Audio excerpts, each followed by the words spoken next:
Our gracious host, Chief Minister Dr. Hemanta Biswa Sharma, my Bangladeshi colleague, Dr. A.K. Abdul Momen, dignitaries on the podium, ambassadors, ministers, members of parliament, Shri Bez Baruaji, Chairman, Governing Council, Asian Confluence, colleagues past and present, dear friends.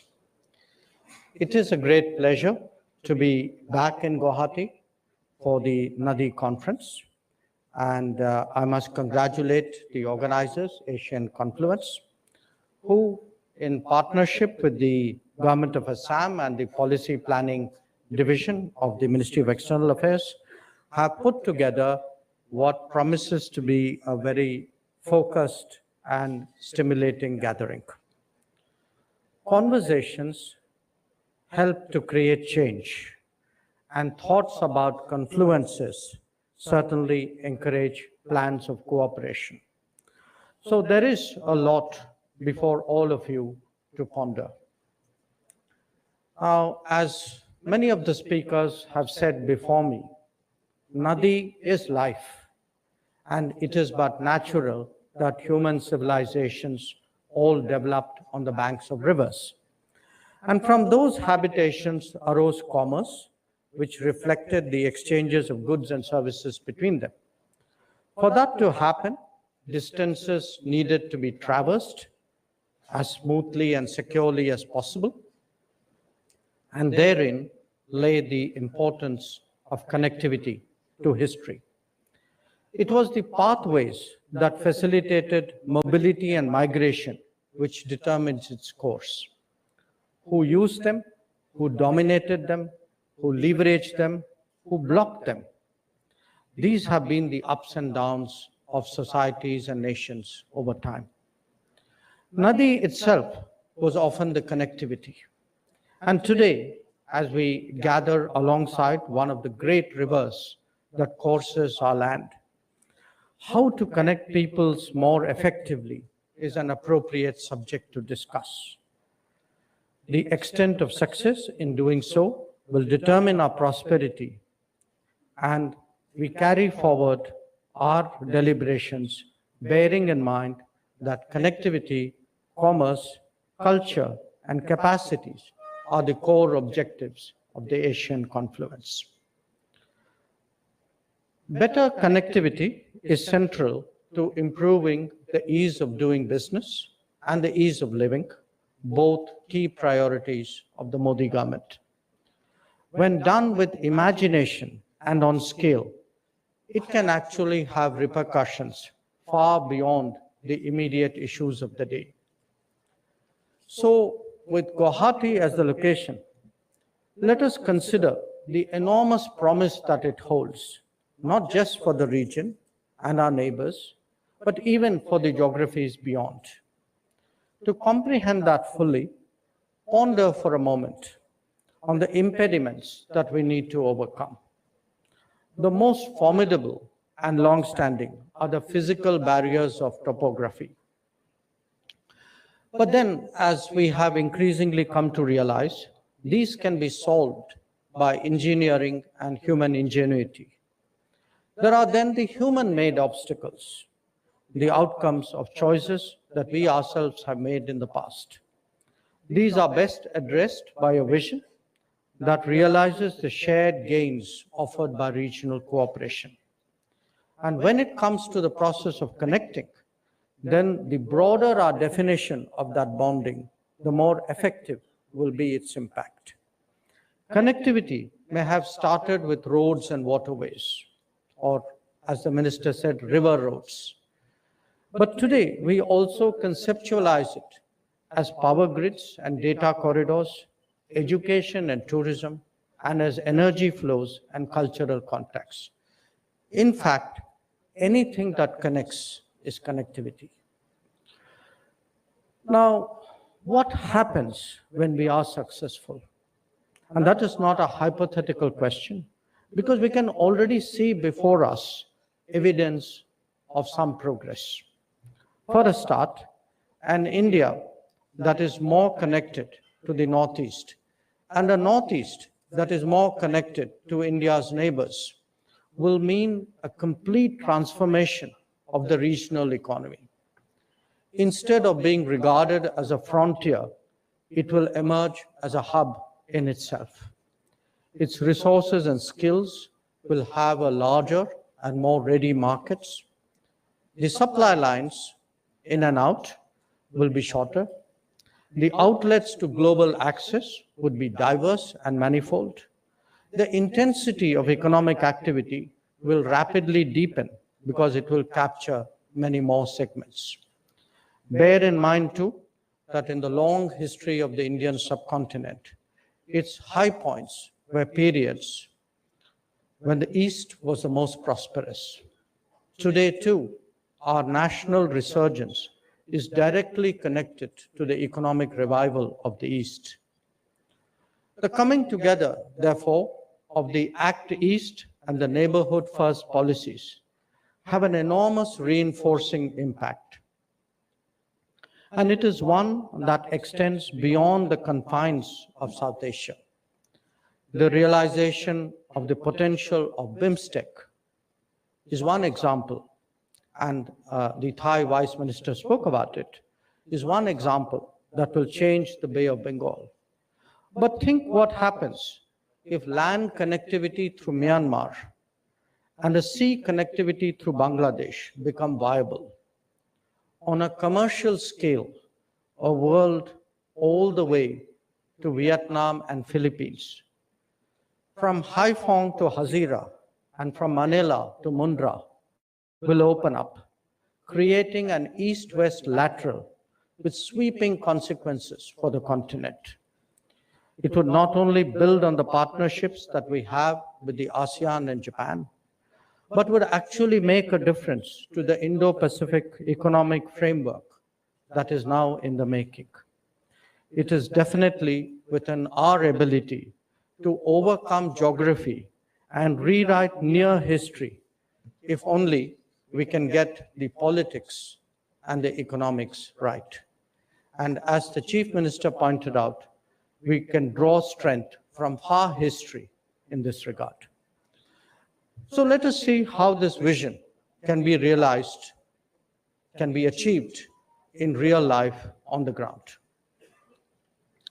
The starting point, I believe, is enhancing connectivity with Bangladesh, especially with the Northeast. The restoration of the 6 historical cross-border rail links, dormant since 1965, is one major step. Once operational, the Shahbazpur to Mahishashan link will be extended within Bangladesh and connected to the Kulwara-Shahbazpur rail line, currently being modernized using an Indian line of credit.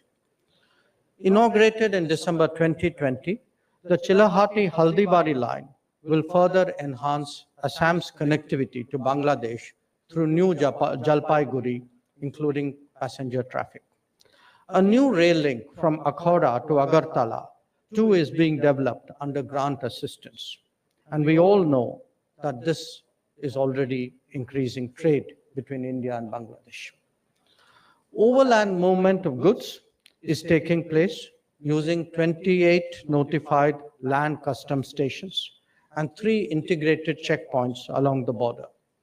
The Maitri Bridge over the river Feni connects Sabroom to Ramgarh and was opened by the Prime Ministers of the 2 countries in March of 2021. Negotiations are also underway to operationalize the BBIN motor vehicle agreement to ensure seamless vehicular movement. Inside Bangladesh, India is collaborating on a series of road projects, including improving the Ashuganj River Port, Akhora Land Port Road, under a line of credit of more than $400 million. The road project connecting Baruerhat to Ramgarh on the India-Bangladesh border, which will increase Tripura's road connectivity with Bangladesh, is also being implemented under another LOC of $80 million. The intricate and intertwined cross-border geography is being synergized by agreements for the movement of goods through from Indian ports through Chittagong and Mangla ports in Bangladesh, and from there overland to Tripura and other parts of the Northeast. The protocol on inland waterways transit and trade, which both the Chief Minister and the Foreign Minister spoke about, offers similar potential using 10 specific routes along shared and intersecting river systems. On February 5 this year, a cargo vessel, and again the Chief Minister I think mentioned that, carrying 200 metric tons of food grains sailed from Patna in Bihar to Pandu in Assam, using the inland waterways of India and Bangladesh. So remember, transit benefits not only the two ends, but the middle even more, as it would see an economic activity that could not be envisaged earlier. The success of 4 border huts between India and Bangladesh in the period before the pandemic has spurred enthusiasm. This encouraged us to set up 3 new huts in Meghalaya, inaugurated by Prime Minister Modi during his visit to Bangladesh in March 2021. 9 new huts are being set up, 3 in Meghalaya, 4 in Tripura, and 2 in Assam. Cross-border power transmission lines and digital connectivity infrastructure offer additional dimensions of connectivity. Today, 1,160 megawatts are already being supplied, and 1,500 megawatts more are in the pipeline from India to Bangladesh. The international gateway between Agartala and Cox's Bazar is helping provide faster internet access and broadband services in Tripura. We will be reviewing all these developments and more at the Joint Consultative Commission meeting with my Bangladesh counterpart in mid-June. The emerging collaborative regional economy includes Nepal and Bhutan as well. A 6-lane bridge across the river Mechi connects Panitanki in West Bengal to Kakarbhita in Nepal. It marks the passage of the Asian Highway 2 from India to Nepal. A road connecting Sikkim to eastern Nepal via the Chiva-Banjiang border is also under construction as part of India's Border Area Development Program. With its completion, Sikkim will have access to Nepal's east-west highway with a boost to trade and tourism in both countries. The game-changing potential is evident. Hydropower too offers great scope for cooperation. And this is relevant even more in an era of climate action. There is an established tradition in this regard between Bhutan and India, and a rapidly emerging one now between Nepal and India. From the northeast perspective, a hydropower station in West Kameng district of Arunachal has been supplying 150 megawatts of hydropower to Nepal. We are Nepal's largest trade partner and a significant supplier of petroleum products from facilities in Assam and West Bengal. A pipeline from Siliguri to Jhapa in Nepal is being explored, and with the launching of the RuPay card, Nepal is getting integrated with the Indian fintech and payment systems. Prime Minister's visit to Lumbini this month was the most recent occasion to take our cooperation with Nepal forward. Where India-Bhutan relations are concerned, its proximity and mutualism is best illustrated by the Manas forest, part of a spectacular biosphere that stretches from here in Assam to Bhutan. The border is also a hub for bilateral trade, and through 10 land custom stations in Assam and Bengal. Specific benefits flow from local strengths and comparative advantages. Sikkim, for example, is collaborating with Bhutan towards achieving 100% organic status with the objective of boosting agri-production and organic trade. A pilot launch of Bhutanese products in big Indian retail outlets in Guwahati, Calcutta, and New Delhi is on the anvil. Meghalaya began exporting low-ash, non-coking coal to Bhutan in June 2021. A greenfield oxygen plant has been set up at the Motanga Industrial Estate in Bhutan with 49% FDI from Meghalaya Oxygen. Commissioned in October 2021, the plant has already started exporting liquid oxygen to Assam. Now, all these are practical illustrations of a future that, without exaggeration, is buzzing with promise.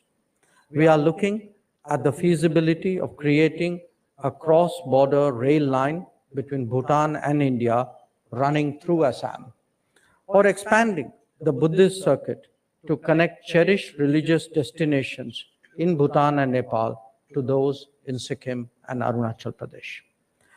The development of infrastructure on the India-Myanmar border also serves multiple economic, people-to-people, and security imperatives. The ICP in More, just across Tamu, supports the movement of goods and people. The LCS at Zokotar is already operational. A proposal for the construction of ICP Tamu as a mirror facility for ICP More has also been approved. The Kaladan multimodal transport project is the most significant of those that we have undertaken in Myanmar. It is also one of the hardest, both because of topography and because of insurgency. The project includes a waterway component of 158 kilometers on the river Kaladan from Sitwe to Paletwa, and a road component of 109 kilometers from Paletwa to Zorimpu on the Indian-Myanmar border in Mizoram. Efforts are underway to make Sitwe port operational at the earliest. But let me be frank about where we are. We have genuinely struggled with this very complex enterprise, but are more determined than ever to spare no effort in getting it done. India is undertaking 2 projects as part of the India-Myanmar-Thailand trilateral highway, connecting More to Moesot in Thailand through Myanmar. Being implemented under a grant, these envisage upgrading 69 bridges in the Tamu Kalewa Kigon sector and 120-kilometer Kalewa Yargi sector. Separately, a bridge from Mizoram to Myanmar across the river Bainu will be built under a 2 million Government of India grant. Modernization of the existing Bailey Bridge that runs from the LCS Rikaudar in Myanmar to LCS Zokothar in Mizoram is also being considered. Border hearts with Myanmar are being built or operationalized at multiple locations in Arunachal Pradesh, Manipur, Mizoram, and Nagaland. Additionally, power and digital connectivity corridors from Manipur to Myanmar are already functional and proving to be immensely helpful to the communities on both sides of the border. All these are surely consequential. But just for a moment, step back and think bigger. What happens when the Northeast, Bangladesh, Nepal, Bhutan, and Myanmar get more deeply intertwined? Each of them stands to benefit from more access, opportunities, resources, and markets. These endeavors will literally bring the ASEAN closer to us. Given the prioritization of the Northeast by the Modi government, it is only obvious that we should work with our most trusted global partners. In 2017, we launched the India-Japan Act East Forum as a platform to bring together all stakeholders and coordinate planning and implementation of projects being undertaken with Japanese assistance. These cover projects in domains as diverse as road and highway connectivity, renewable energy, forest management, urban amenities, and strengthening healthcare systems.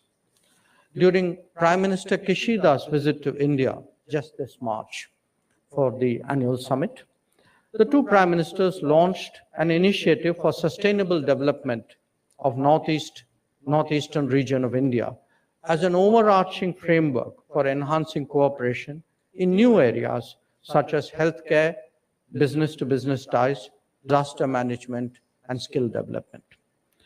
An important element of this initiative is a program for strengthening the bamboo value chain in the Northeast.